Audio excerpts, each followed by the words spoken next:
పాకిస్తాన్ మధ్య యుద్ధం ఆగిందని న్యూస్ మీరు విన్నారు. అనేక ఛానల్స్ నన్ను కాల్ చేస్తున్నాయి. నా ఇన్పుట్ నేను ఇస్తాను. 12 రోజుల నుంచి టర్కీ అంటే పాకిస్తాన్కి యుద్ధ సామగ్రి అందజేస్తున్న టర్కీతో చర్చలు జరిపాం శాంతి కొరకు. అలాగే అమెరికాతో రిపబ్లికన్స్ డెమోక్రాట్స్ 10 మందిలో 9 కలిశారు, ట్రంప్ తప్ప. ఓపెన్గా శాంతి కావాలన్న వాళ్ళందరూ రిపబ్లికన్స్ డెమోక్రాట్స్ మీరు పాకిస్తాన్ వెళ్ళండి, చర్చలు జరపండి అన్న దాంట్ నుంచి నేను చర్చలు జరుపుతున్నాను. నేను ఎందుకు పాకిస్తాన్ వెళ్ళలేదంటే ప్రైమ్ మినిస్టర్ మోదీ గారు కలిసిన తర్వాత వెళ్తే బాగుంటుందని రాత్రి పగలు ఫోన్ల ద్వారా చేస్తున్నాం.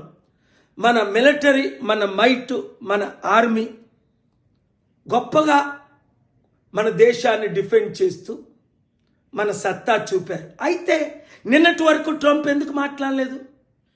ఇంతమంది 2 పార్టీలు నాయకులందరూ చెప్పినా నేను ఇన్వాల్వ్ అవనన్నాడు. ఇన్వాల్వ్ అయ్యాడా లేదా? శాంతి కోరుకున్నట్టు. ఎందుకంటే అమెరికా యుద్ధ సామగ్రి అమ్మడానికే నెంబర్ 1 చైనాను. మనకి యుద్ధాలు కావాలా?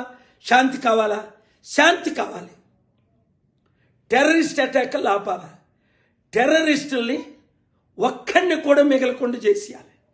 ముందు నుంచి నేను against all terrorist attack, all corrupt politicians also. Share this video with everybody. ఇప్పుడు నా చర్చలు ఇంకా సఫలం అయినట్టు. ఎందుకంటే లాంగ్ టర్మ్ మనకి శాంతి ఎలా కావాలన్నదే నా గోల్. మే 24ని ప్రపంచమంతా శాంతి సభలు పెడుతున్నాం. జిమ్ఖానా గ్రౌండ్స్లో సాయంత్రం 6 గంటలకు శనివారం. మీరు కూడా రండి.